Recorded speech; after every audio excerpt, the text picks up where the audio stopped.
Crisis hídrica, responsabilidad de todos.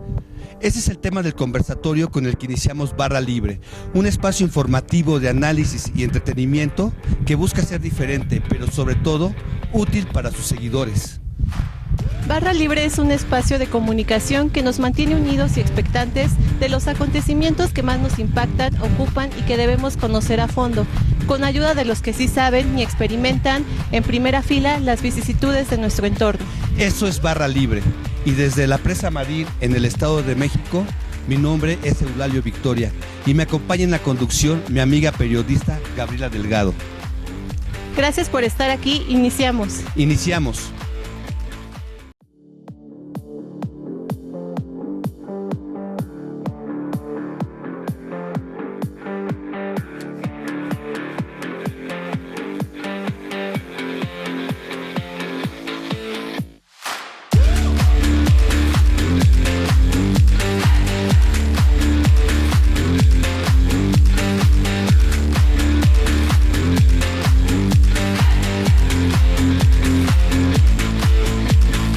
Barra Libre, cambiando la comunicación. Sí, hola amigos de Barra Libre. Con esto iniciamos el primer programa y primer noticiero de Barra Libre, que va a estar dedicado principalmente a abordar los temas más trascendentales que hay en la zona de la megalópolis, es decir, la Ciudad de México, el Estado de México y todos los estados que la conforman. Y pues como todos sabemos ahorita, tenemos una crisis hídrica, no solo en esta zona, sino en todo el país. Y es importante que nos documentemos, que sepamos de los expertos qué está pasando, qué es lo que sucede, cómo nos puede afectar, pero sobre todo cómo podemos ayudar en esta situación. Y pues les presentamos a nuestra conductora, Estrella Jack. ¿Cómo estamos? Bienvenidos en este espacio, un espacio donde les vamos a estar informando temas de suma importancia que a ti te interesa, y efectivamente hoy vamos a estar hablando de la problemática del agua que existe aquí en la Ciudad de México y en el Valle de México. Tenemos a personajes muy importantes, muy profesionistas en este tema, y pues me da mucho gusto presentarlos. Por acá tenemos a Eduardo Espinosa, él es economista, egresado de la ENEP Agatlán, ahora es Agatlán. Bienvenido. Y bueno, pues él también es maestro en urbanismo, especializado en planeación biorregional. Bienvenidos y muchas gracias. Este es nuestro primer programa, La Barra Libre, y nos da muchísimo gusto compartirlos con ustedes. Bien, también tenemos a un activista social, una persona que ha trabajado la mayor parte de su vida por tratar que el ambiente, la ecología y sobre todo el campo sean tomados en cuenta, pero sobre todo que le den esa importancia a lo que representa para nuestro país. Actualmente Max Correa Hernández es diputado en el Estado de México, en el Congreso del Estado de México, y es presidente de la Comisión Metropolitana de Asuntos Metropolitanos. Y bueno, él, entre sus trabajos que ha hecho legislativo, está la ley de protección al maíz, y también para que a la naturaleza se le den derechos de la naturaleza como tal. ¿Cómo estás, Max? ¿Qué tal? Buenas tardes. Pues yo espero que este primer programa, el programa 0, sea muy exitoso y de aquí venga toda una red de seguidores a estos conversatorios y a las noticias que ustedes estarán ofreciendo a la ciudadanía de la zona metropolitana del Valle de México, 49 municipios mexiquenses, las 16 alcaldías y varios municipios del estado de Hidalgo. Bienvenido, y pues déjenme decirles que ustedes son los padrinos, así que vamos a necesitar la patadita de la buena suerte. También por acá nos acompaña Alberto Barreto Arias, él es economista con más de 30 años de experiencia en administración del agua del sector hídrico de todo el país. Así que la más cordial de la bienvenida. Gracias. Muchas gracias por acompañarnos en nuestro primer programa Barra Libre. ¿Qué se les antoja? Agüita para el calor. Agüita para el calor.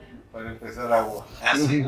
¿Y qué se les antoja al auditorio? Lo que ustedes quieran y lo que pidan. Ya saben, aquí está su Barra Libre. Y bueno, vamos a empezar con una primera pregunta, que en sí es el tema de este primer conversatorio. Crisis hídrica. ¿Somos responsables todos? ¿Hay algunos responsables? o todos tenemos que solucionar este problema. Y bueno, empezamos con el experto Eduardo. Por favor, ¿nos puede platicar? Sí, hay una cosa muy importante. Y se dice, el problema no es de escasez de agua en el Valle de México. El problema ha sido, desde hace muchos años, de la gestión. Y tenemos que hacer una gestión armónica de ese recurso. Por lo tanto, el gobierno federal, la CONAGUA, tiene responsabilidad en administrar este recurso. El Estado de México, la Ciudad de México, Hidalgo y Tlaxcala tienen responsabilidades también con el manejo de esta agua. Los organismos operadores de los municipios también la tienen. Son los que les encargaron de dotar agua a las familias y no lo han cumplido. Entonces es una responsabilidad y ha habido una muy mala gestión de todas las personas. Sí. Max. Bueno, pues primero habría que decir que el agua no es una mercancía, el agua es un derecho humano consagrado en el artículo 4 de nuestra Constitución, y lamentablemente los gobiernos neoliberales han gestionado el agua como si fuese una mercancía y se han dedicado a concesionarla a particulares en exceso, desdibujando que el agua pues es de interés público. Hoy adquiere una categoría, yo diría hasta de seguridad nacional en su gestión, y eso implica también a la sociedad transitar hacia una nueva gestión hídrica desde la óptica del manejo de cuencas. Valoramos que es lo más importante, y con la participación de las comunidades, de los ciudadanos. Por eso es muy importante este primer programa, porque cuando decimos la barra libre, pensamos en líquidos, ¿no? Y el agua pues debe ser para todas y para todos. Y todos debemos estar involucrados en la gestión hídrica desde ese enfoque de cuenca, y todos tenemos responsabilidades. Al ser parte de la sociedad y del Estado, pues en sus distintas instancias, los gobiernos, incluidos los gobiernos comunitarios, que también en los municipios hay gestión comunitaria del agua, no toda el agua se gestiona por los organismos municipales del agua. También hay comunidades que la gestionan muy bien, ¿verdad?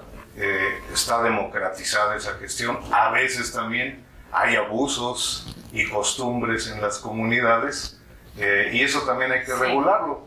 Entonces, desde que se consagró como derecho humano, hay una deuda.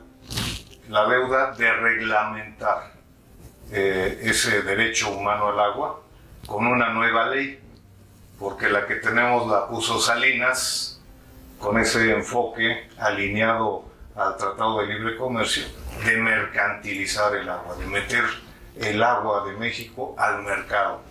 Y antes de irse, Enrique Peña Nieto inclusive intentó dar un albazo ahí con todo el manejo de las cuencas, las concesiones, levantando vedas que se venían manejando. En fin, la verdad es que creo que estamos empezando en esta cuarta transformación una nueva gestión del agua, y particularmente en el Estado de México, que la gobernadora tuvo la visión de crear una Secretaría del Agua por el nivel de importancia que tiene. Ok, gracias. Aquí quisiera aclarar una cosa muy importante. Las concesiones del agua vienen del artículo 27 de la Constitución de 1917. Y en un párrafo te dice, son aguas de propiedad nacional susceptibles de apropiación. ¿Y esto qué significa? Yo tengo un título de concesión, eso no me garantiza que tenga el agua, no es un título de propiedad. Tengo que saber si el agua está en el subsuelo y si además tengo los elementos técnicos para poderla extraer. Así es un problema complejo, no solo importante, sino muy complejo. Todos usamos el agua, pero a veces no sabemos ni de dónde viene. Todo el trabajo que se necesita para que la gente pueda tener esta agua. Bueno, Alberto, tú eres un experto, tienes más de 30 años en este tema hídrico de todo el país. ¿Cuál es tu opinión? ¿Todos somos responsables? ¿Quiénes son los responsables? ¿Qué tenemos que hacer? Sí, fíjate, Eulalio, que todos somos responsables, definitivamente, nada más que hay diversos niveles de responsabilidad en función del papel que estás jugando en la gestión del recurso hídrico. Fundamentalmente la responsabilidad cae en la autoridad del agua. La máxima autoridad del agua en nuestro país es la Comisión Nacional del Agua, donde existe una subdirección general que se llama precisamente de Administración del Agua, donde a su vez existen dos áreas, una que se llama Servicios a Usuarios, que es la que se encarga de entregar los títulos de concesión previa solicitud del usuario solicitante, y una gerencia que se llama Registro Público de Derechos de Agua, que es la que se encarga de registrar y darle fe pública al título de concesión que la autoridad está otorgando al usuario solicitante. Que en otro nivel están, por supuesto, los organismos operadores. En este caso, por ejemplo, hablando de la Ciudad de México, Conagua le vende agua en bloque a Sagmex, pero Conagua no tiene nada que ver con la red de distribución del agua en los domicilios particulares. El responsable de la administración de la red de suministro público es Sagmex. En ese sentido, si hay problema de desabasto, insuficiencia o desperdicio o fugas de agua en la Ciudad de México, la responsabilidad es de Sagmex, no es de... Y finalmente de nosotros, los usuarios particulares, tú, yo, cualquiera de los que estamos aquí presentes, la industria, el comercio, los restaurantes, el pequeño negocio, la señora que vende jugos en la calle y que tiene una toma de agua, por supuesto que también son responsables en el manejo y el uso o el aprovechamiento de ese recurso. Entonces no podemos evadir nuestra responsabilidad, Laura. El problema es que la máxima autoridad, desde mi punto de vista muy personal, no está haciendo bien el trabajo, porque tenemos más concesiones, más volúmenes de agua concesionados que los acuíferos y las cuencas permiten concesionar. Y esto ya viene de mucho tiempo. Ya viene de mucho, por supuesto, no es un problema del sexenio del presidente Andrés Manuel. Es un problema que viene desde que se funda prácticamente la Comisión Nacional del Agua, en la que se empieza a ver a la entrega de títulos de concesión o de asignación, como dice el maestro Lalo, a los organismos públicos operadores, se empieza a ver ya la gestión del recurso hídrico como una forma de obtener recursos económicos, ya sea del funcionario, ya sea del último empleado de la organización, que ve en ello la posibilidad de beneficiarse de una o de otra manera. De ahí que tengamos el desorden descomunal que existe ahorita en la administración del agua en el país, en la que ya el agua está más concesionada de la que realmente existe en el país. ¿Qué es lo que se tiene que hacer? ¿Qué es lo que tenemos que hacer como ciudadanos? ¿Qué es lo que se tiene que hacer como gobierno? Ahí te va. La palabra mágica es ordenamiento. Ordenamiento, como lo dice el diputado. Necesitamos una nueva ley de aguas. La ley de aguas nacionales ya desde el punto de vista social, contrastado con la realidad social, ya es decrépita. Ya no alcanza a manejar la problemática que tenemos con el agua. Necesitamos ordenar. Necesitamos ordenar tres cosas fundamentalmente. Ordenar la cantidad de títulos de concesión que existen en el país, que son más de 540,000. Saber qué está pasando con esos títulos, si algunos títulos todavía siguen siendo actualizados, si el titular todavía aprovecha el agua o ya no la aprovecha, porque se puede dar el caso de que hay un título de alguien que tiene concesión de 3 millones de metros cúbicos al año, tú vas, haces una inspección y resulta que ya no existe el titular. Ni siquiera está usando ese volumen concesionado. Y como ese caso hay miles de casos de títulos vencidos, títulos caducos o títulos que simplemente nadie explota, nadie usa. Entonces es un volumen concesionado que aparentemente a nivel estadístico es un agua que ya no se puede otorgar a otro usuario, siendo que en realidad no se está extrayendo. Ese es un problema gravísimo que tenemos en el manejo del agua. El otro, las transmisiones de derechos. O sea, tenemos un montón de títulos que han sido transmitidos al margen de la autoridad. La ley establece que si tú tienes una concesión, yo me intereso en una parte del volumen que tú ya no vas a necesitar, tú y yo nos podemos poner de acuerdo para que me transmitas el 20% de tu volumen, yo me pongo a hacer mi actividad, el monto en el que tú y yo nos pongamos de acuerdo no es ningún problema para la autoridad. Lo que sí es un problema es que tú y yo tenemos que protocolizar esa transmisión ante la autoridad para que la autoridad sepa que ya hubo una transmisión de volumen y que por lo tanto el volumen que tú tenías ya no lo vas a poder seguir explotando porque ya lo transmitiste, una parte la transmitiste y por lo tanto no puedes seguir explotando el 100%. Eso lo tiene que saber la autoridad y ahorita, en estos momentos, es una caja negra.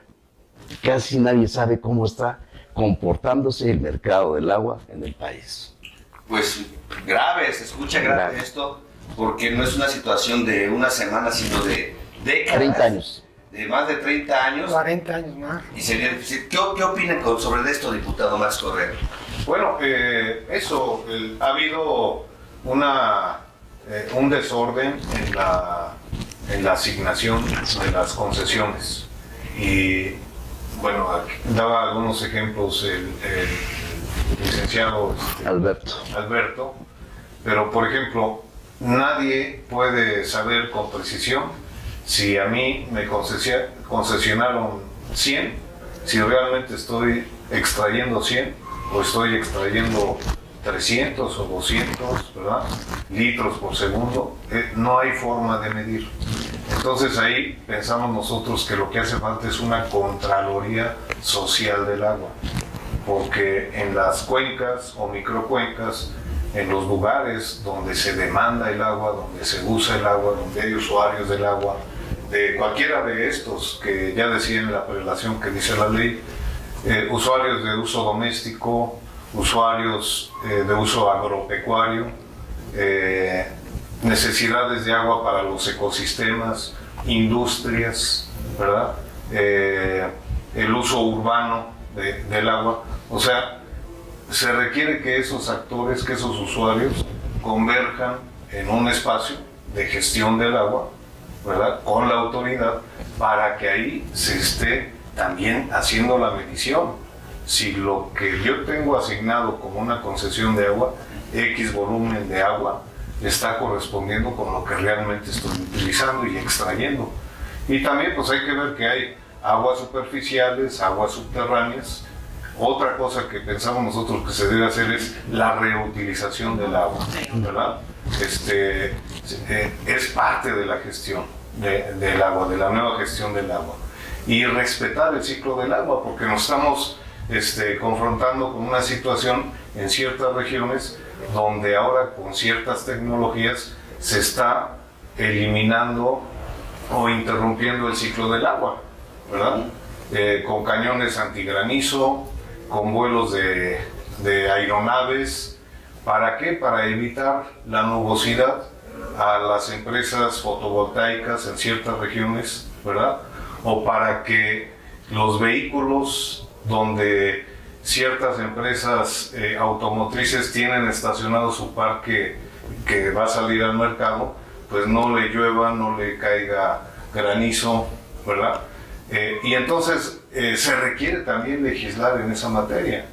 O cuando los intereses de la mafia inmobiliaria pues están devastando los bosques de agua, los que son las fábricas de agua en las distintas cuencas.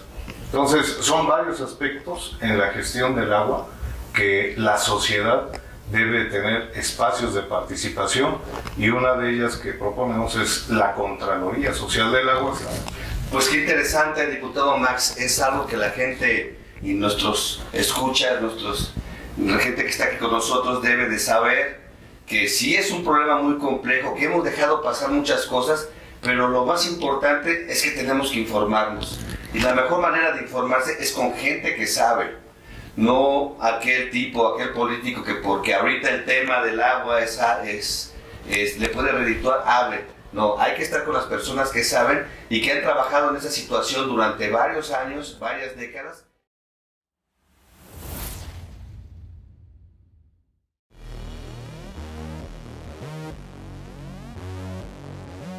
Elecciones, ¿democracia en su punto?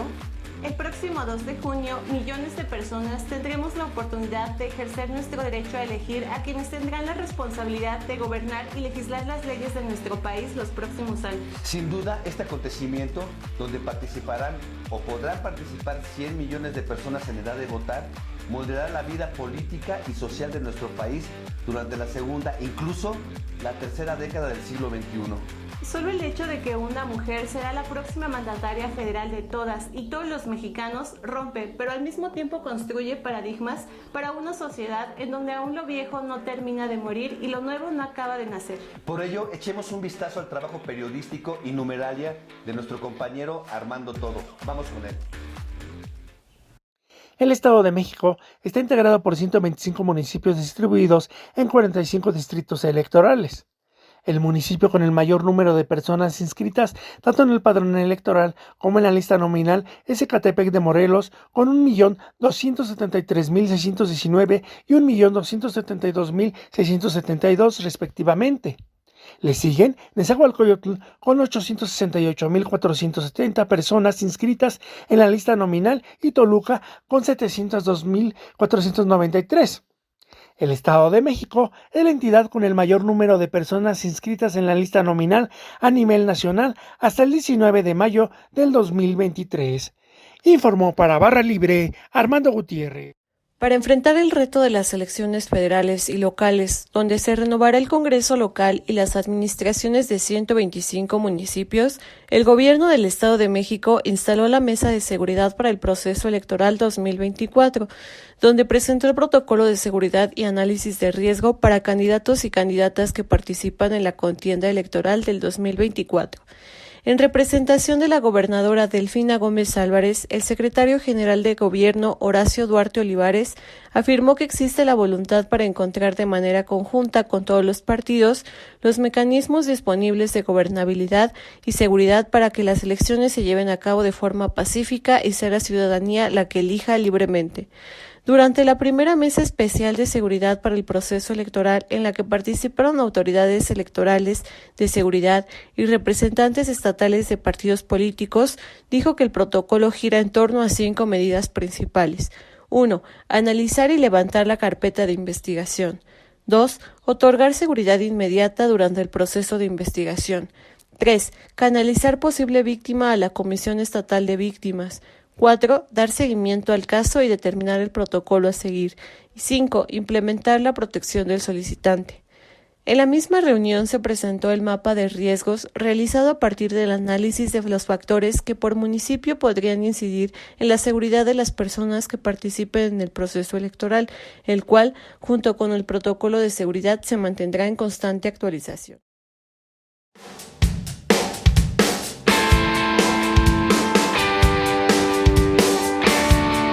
La música es una de las expresiones más bellas, íntimas y accesibles que nos identifica como humanos, sociedad y cultura, además de ser el acompañante ideal en todo momento. Nuestro compañero Jorge Vázquez nos tiene preparada la siguiente cápsula sobre artistas populares en frecuencias musicales. Vamos con él.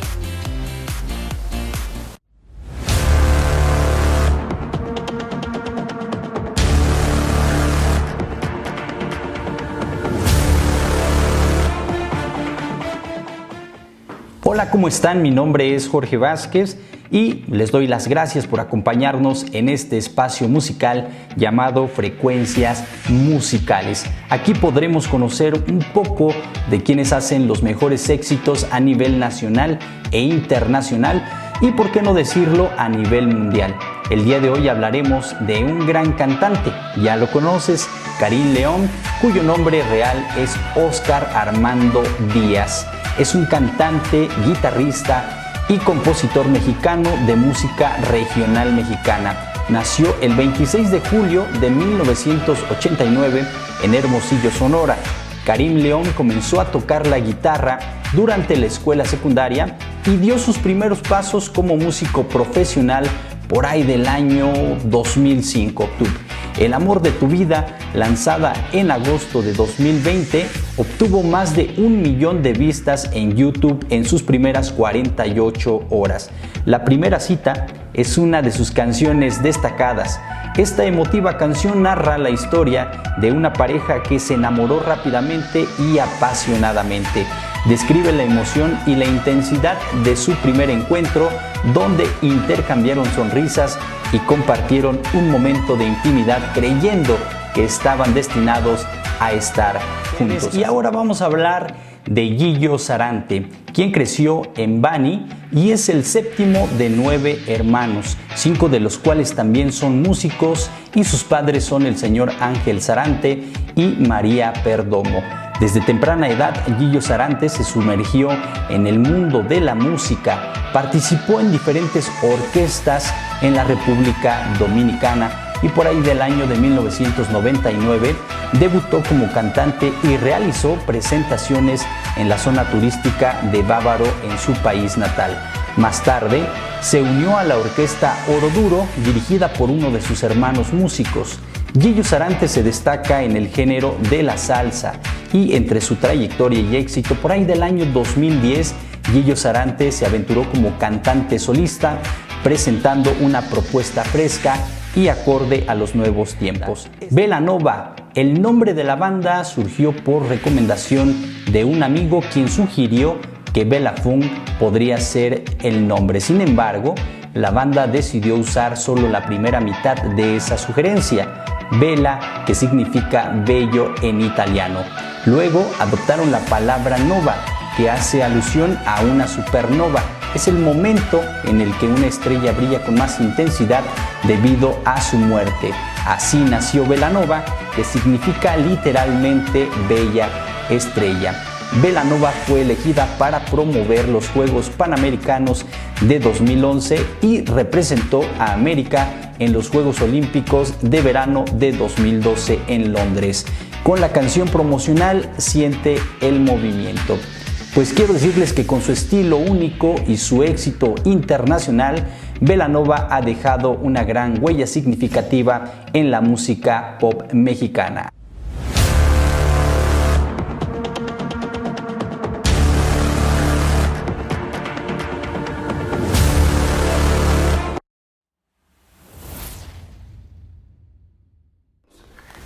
Difícil el problema. ¿Hay soluciones a corto plazo? ¿No las hay? ¿Qué podemos hacer? Mira, el problema es tan complejo y si hablábamos del Valle de México, está en zona de veda de 1954. Quiere decir que no se pueden establecer nuevas concesiones. El problema es que sí se hace, ha habido mucha corrupción en eso. Pero también tienes un problema muy importante.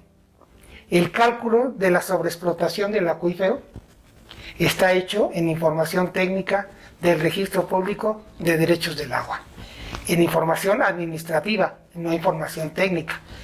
Antes de que empezara la Comisión Nacional del Agua, había una comisión del Plan Nacional Hídrico, y en ese había el cálculo con unos libros plateados y el cálculo era con información técnica. Se dejó de hacer con información técnica y el problema ha sido que se metió en la caja negra. Nadie sabe cuánta agua tienes, cuánta agua está. Y además hay un problema muy importante.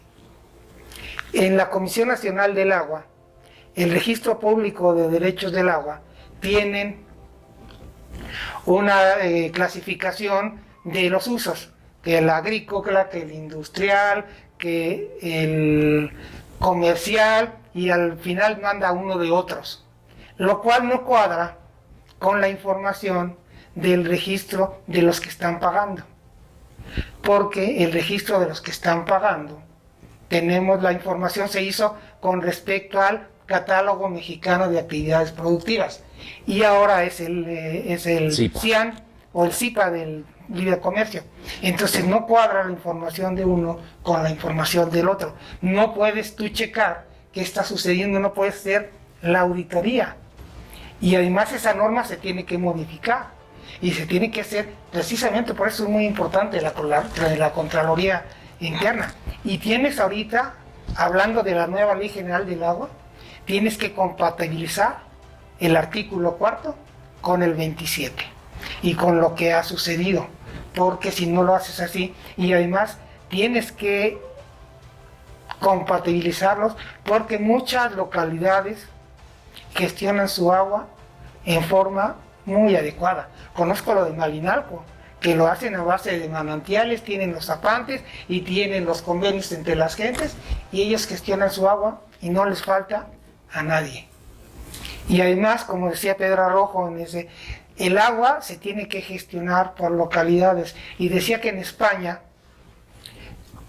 gestionaban el agua y toda la gente que está en esa gestión tiene que pagar por el agua.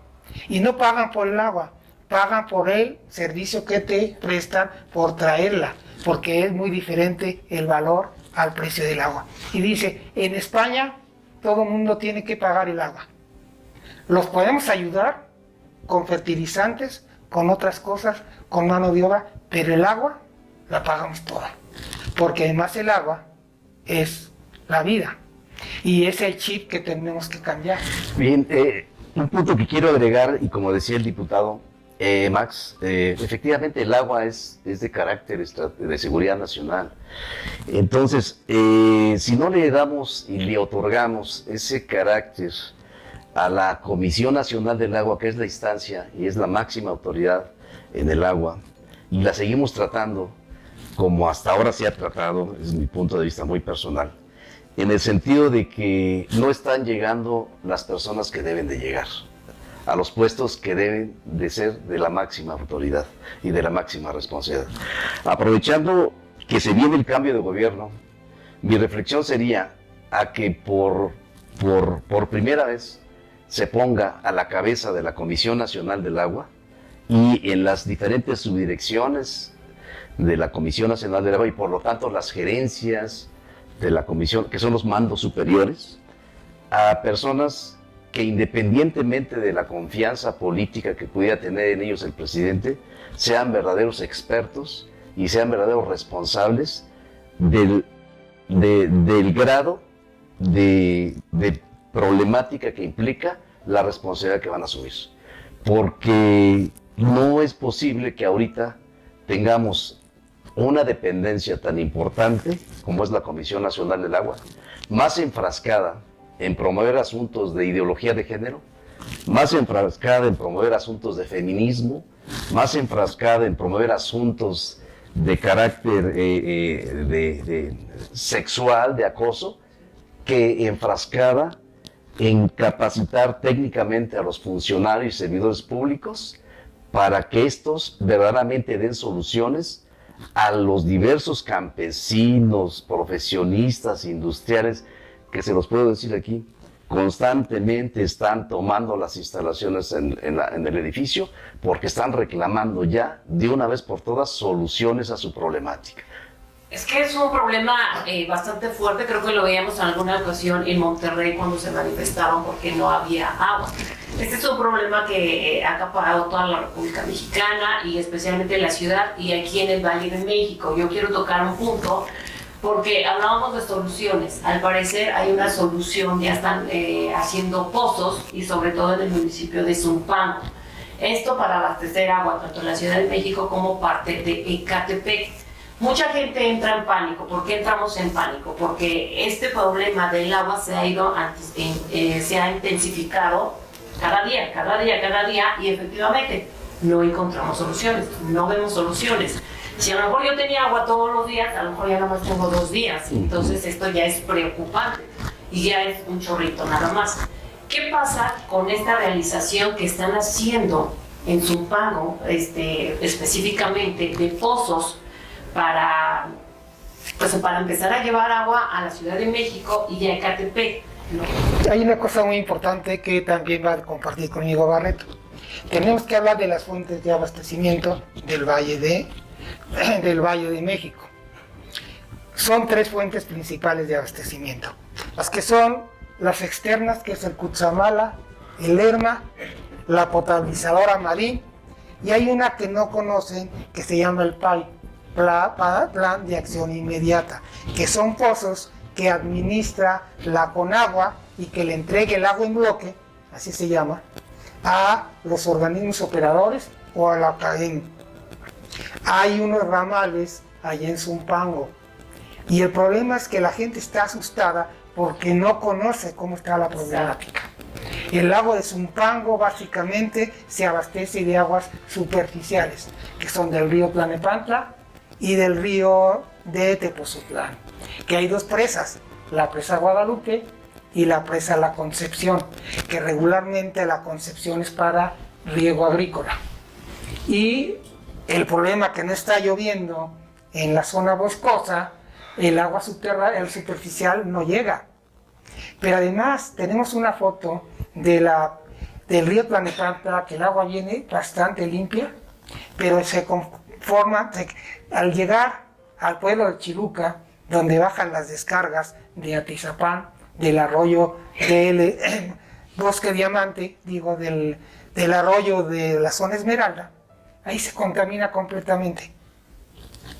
Pero además, las irresponsabilidades. El presidente municipal de Atizapán dijo que ya había limpiado la presa cuando solo retiró el lirio. Pero la problemática es muy fuerte. Tienes que hacer cosas de mediano plazo, que sería todas las plantas tratadoras y todo lo que hemos solicitado para rehabilitarlas y reusar el agua. Pero estamos en el momento en el que estamos en el estiaje. El sistema Cutzamala, que solo aporta el 29% del agua a toda la zona, pero además esa agua se está perdiendo en la red municipal. Se pierde Cutzamala y medio, pero el problema es que el costo de traer el agua del Cutzamala es de toda la energía que se utiliza de la ciudad de Puebla.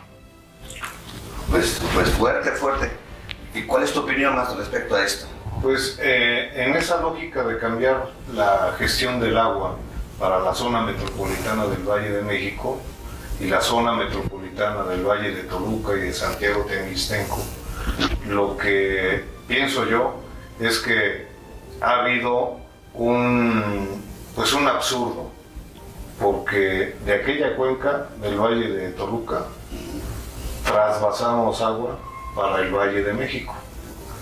Y de aquí nos quejamos que nos inundamos cada temporada de lluvia, y entonces se trasvasa esta agua hacia la cuenca del Pánuco y todo lo que es el río Tula, ¿verdad? Y el nuevo túnel emisor Oriente, que son obras muy costosas. Es muy costoso, como ya dijo el ingeniero Espinosa Medel, traer en energía esa agua de allá del sistema Cutzamala y del sistema Lerma, bombearlo, trasladarlo hasta acá y luego expulsar otra vez todo el agua que recibimos aquí en la cuenca del Valle de México. Entonces deberíamos cambiar ese sistema de gestión del agua, cosechar agua, reciclar agua, ¿verdad? Cosechar agua en las industrias, en los espacios públicos, en las propias viviendas, modificar las ecotecnias urbanas, residenciales, para cambiar en lo posible hacia baños secos en lugar de baños húmedos, ¿verdad? O sea, necesitamos cambiarnos el chip todas y todos y democratizar más esta visión, y sobre todo pues no ver al agua como una mercancía, que también está esas dos visiones, ¿no? O sea, yo he escuchado a algunos periodistas como estos de TV Azteca, que dicen que tiene que seguirse viendo al agua como una mercancía. Hay un mercado del agua, ¿verdad? Y claro, bueno, ahorita que escuchaba aquí al ingeniero Espinosa Medel con lo de Malinalco, pues yo creo que eso era antes. Yo acabo de ir hace 8 días a Malinalco y la gente se queja, ¿verdad?, de que ya toda esa agua que se gestionaba de esa manera comunitaria, pues se le está chupando el campo de golf de Salinas Pliego, ¿no? Y está despojando de concesiones a las comunidades para acapararlas él. Me acabo de enterar de que está instalada una de las principales empresas de agua, Niágara, en el municipio de Soyaniquilpan, y está extrayendo agua como no tenemos idea, ¿sí? En una zona que, si tú vas a Soyaniquilpan, que es de los últimos municipios camino hacia Querétaro, pues tú ves todo el lugar árido. Es muy árido. Pero es muy árido. Y había manantiales, y los jóvenes de allá me acaban de decir, oiga, está instalada esta empresa, ¿y por qué está instalada ahí? Porque hay un gobierno, aunque Xoyaniquilpan es un municipio que se gana con 5,000 votos, hay una familia que lo controla durante los últimos 20 años, y a veces es el papá, la esposa, el hijo, el primo. Se lo heredan nada más. Ahí se la llevan, y mientras ellos concesionando, facilitando las cosas para que ese tipo de empresas se instalen ahí, ¿verdad? En Xoyaniquilpan. Lo que pasa con la empresa Bionatur, instalada en Jocotitlán, de los Peralta, ¿verdad? O sea, los Peralta, si revisáramos cómo está concentrada el agua y en manos de quién, pues vamos a ver que los mayores volúmenes de agua están concentrados en algunos nombres de ciertos personajes que son los más ricos del país y del mundo, ¿verdad? Entonces, sí hay agua, y puede haber agua para todas y para todos, ¿verdad? Y para saciar su sed, pero no para saciar su avaricia.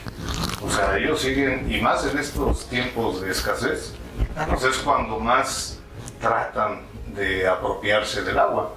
Por eso adquiere una relevancia muy importante, y esto, qué bueno que este primer programa de Barra Libre toca este tema. Hay que democratizar la gestión del agua, hay que informar a la sociedad, ¿verdad?, de que sí hay agua, pero está en unas pocas manos y se está extrayendo de manera indiscriminada, y unos cuantos se están favoreciendo de exportar esa agua.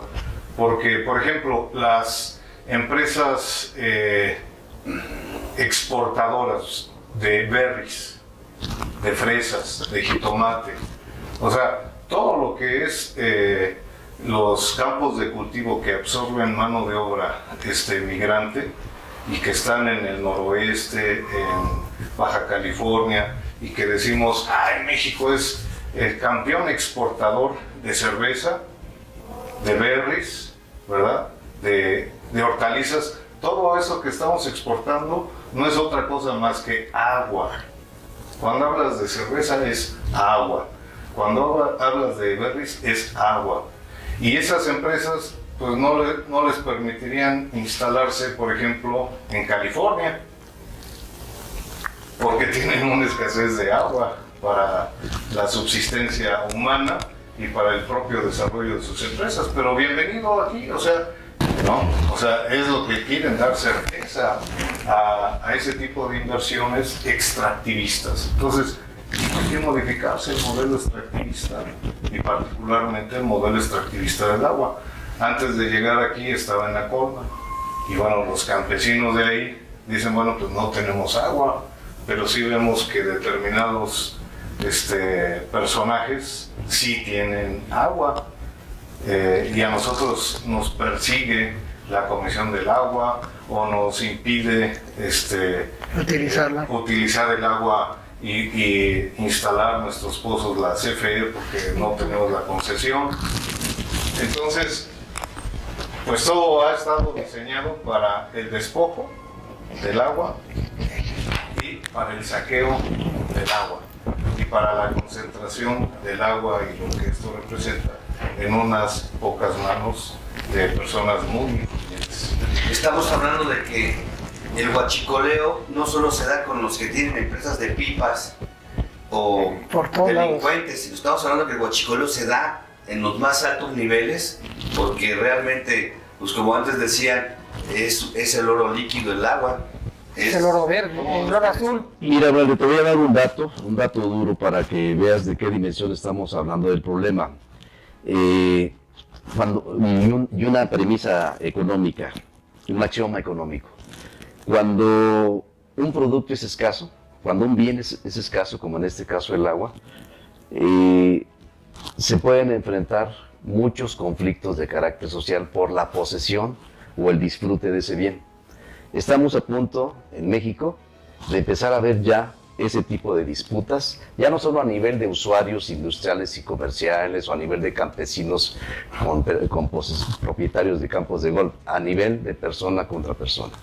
Porque la escasez justamente lo que suscita es en el individuo, en la personalidad humana, suscita la ansiedad hasta el grado del crimen por poseer y disfrutar de ese bien para uso o para negocio.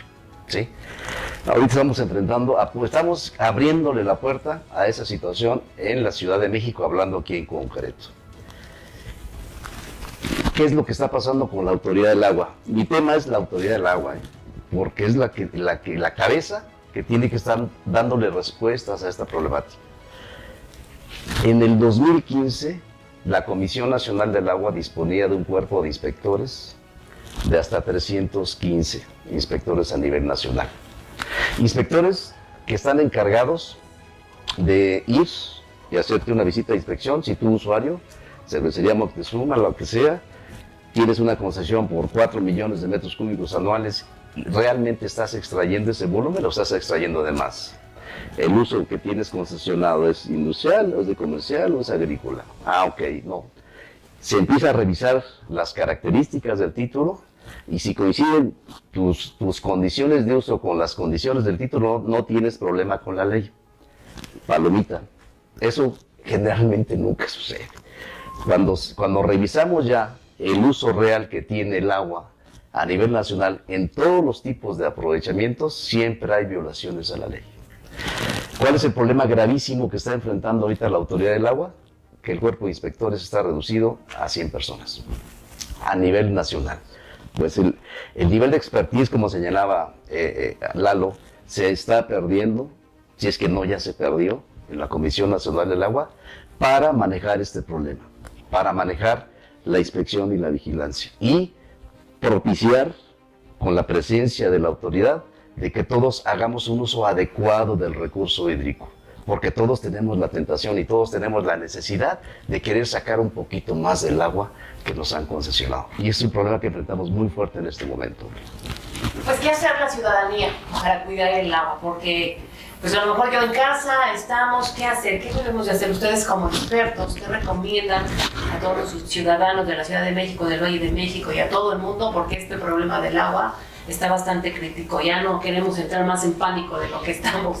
¿Qué podemos hacer? Primero, informarte de cuál es la situación del recurso, de dónde viene, hacia dónde va. El problema de Constellation Brands en la zona de Mexicali. Mexicali está en una bronca muy fuerte, porque en Estados Unidos pasa un canal que se llama Canal Todo Americano, y ese canal no estaba revestido. Y en ese canal que no estaba revestido, se infiltraba el agua al subsuelo de Mexicali. Lo revistieron hace como 10, 15 años y el acuífero se está agotando.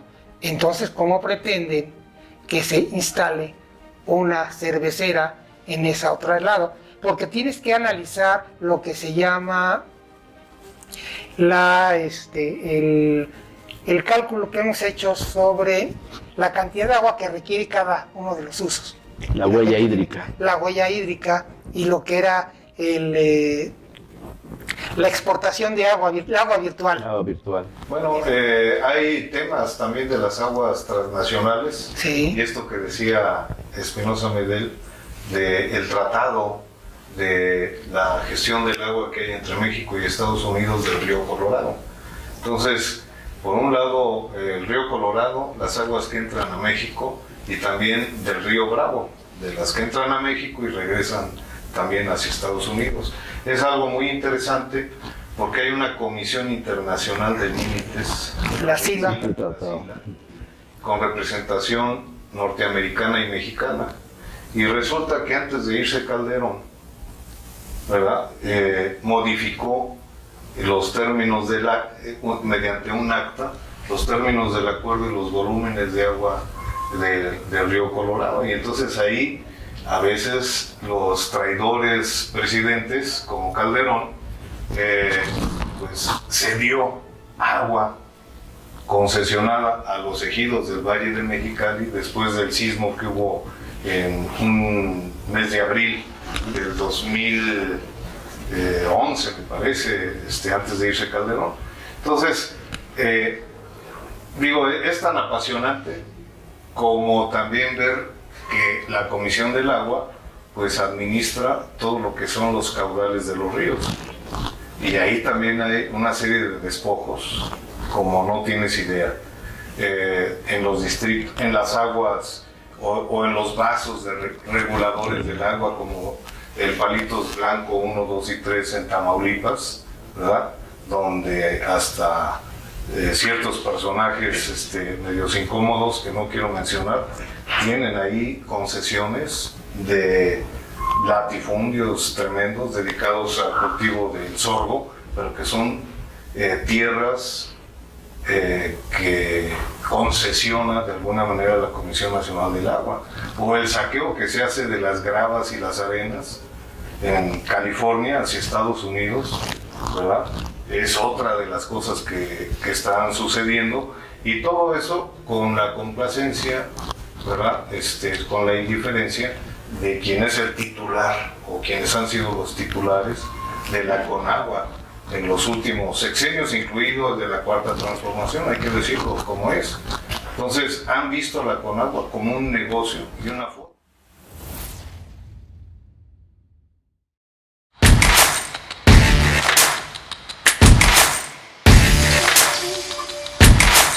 Temas tan apasionantes como la selección femenil de fútbol mexicana y del campeón de box Canelo Álvarez, al que dicen que obligaron a pelear con un boxeador mexicano, lo retomará nuestro compañero Iván Rivera en Deportes en Barra Libre. Vamos con él. ¿Qué tal, amigos de Barra Libre? Estamos aquí en Barra Deportiva comentando dos temas principales que nos han llamado mucho la atención. Culminó la actuación de la selección femenil de fútbol en el torneo de la Copa Oro W allá en los Estados Unidos, en donde se quedaron con el cuarto lugar. Una gran demostración la que dieron las dirigidas de Pedro López, este técnico español, que le vino a cambiar toda la cara y todo el rostro al fútbol femenil. Esa historia que se hizo derrotando a los Estados Unidos 2-0.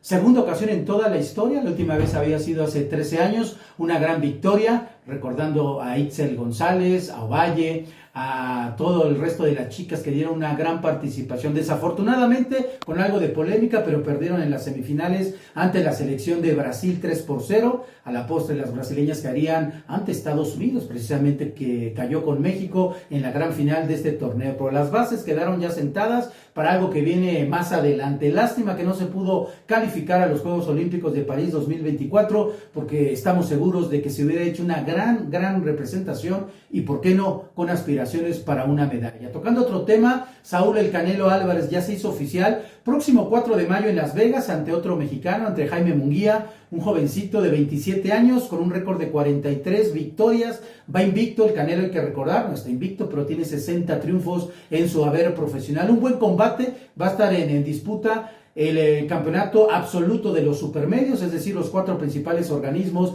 del mundo boxístico. Hace 4 años que Saúl El Canelo Álvarez no peleaba ante un compatriota, no le gusta pelear ante mexicanos.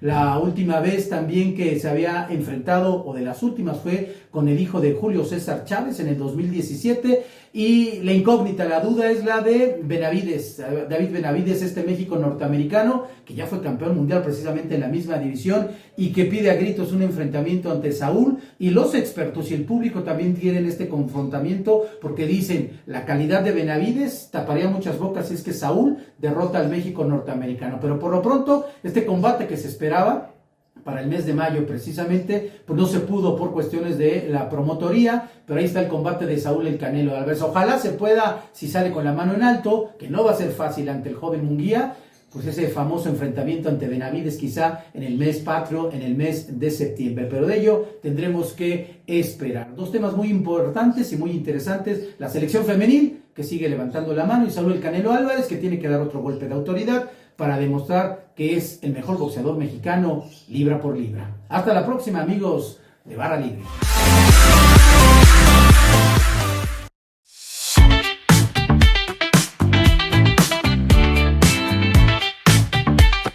La rosa, la chalupa. Lotería. ¿Quién no se ha emocionado al decir esta palabra? Este juego, que es una tradición en nuestro país desde el siglo XVIII, tiene su origen en Italia. Pero bueno, Veamos el reportaje que hizo sobre este tema nuestro amigo Daniel Nájera.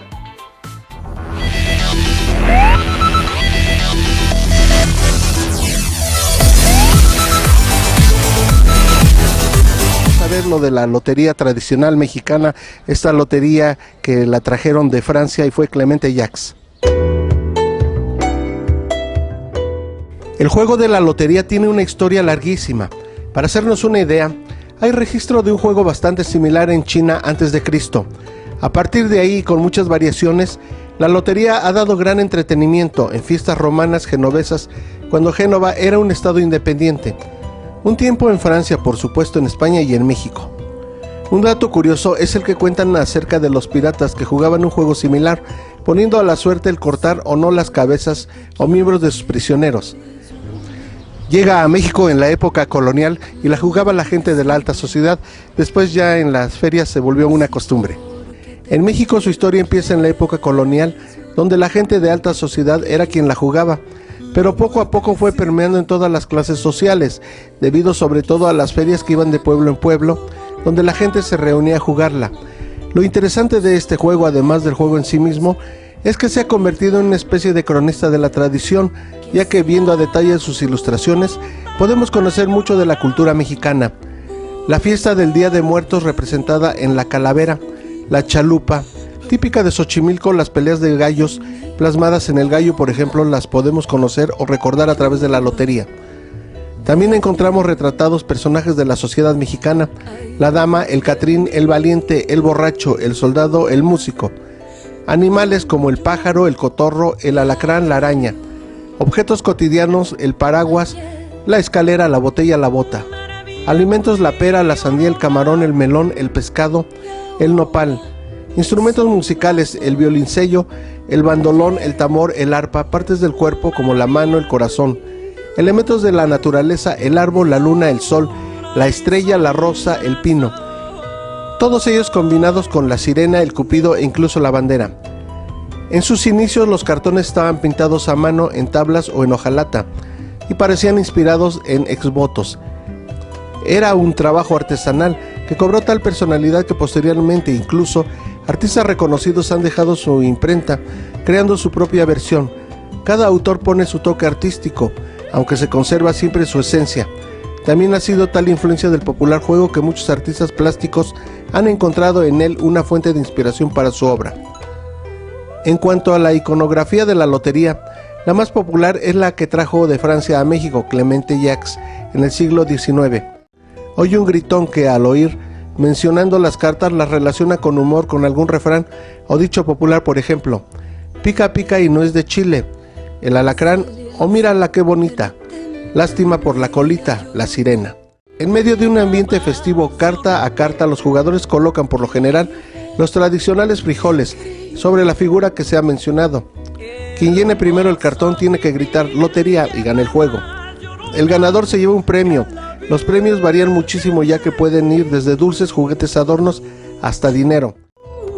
Una llorona de azul celeste. Y aunque con esas ilustraciones se da a conocer la cultura de nuestro país. Mi nombre es Daniel Nájera.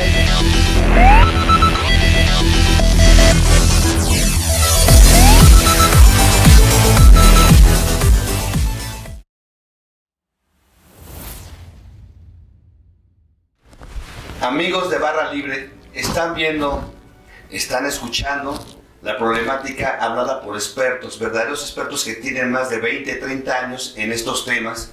Y pues uno de los principales objetivos de este programa es informar de una manera veraz y sobre todo, como se llama el programa, libre, de una manera libre y responsable.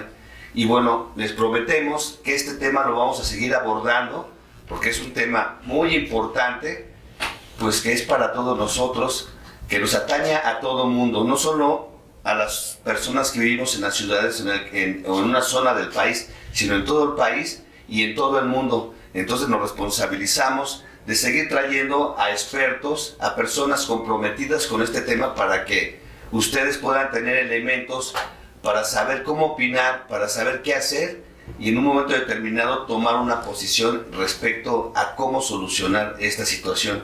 Y pues nos despedimos de ustedes, Eulalio Victoria y Jackie Martín. Muchísimas gracias, Alberto, Max, muchísimas gracias. Este es nuestro primer programa, Barra Libre, les agradecemos muchísimo. Es un tema bastante amplio, así que tenemos la segunda parte. Y a toda la gente que se encuentra ya a través de esta plataforma YouTube, los invitamos para que nos sigan. Y pues ahí hay que suscribirse porque vamos a tener temas muy importantes que a ti te interesan.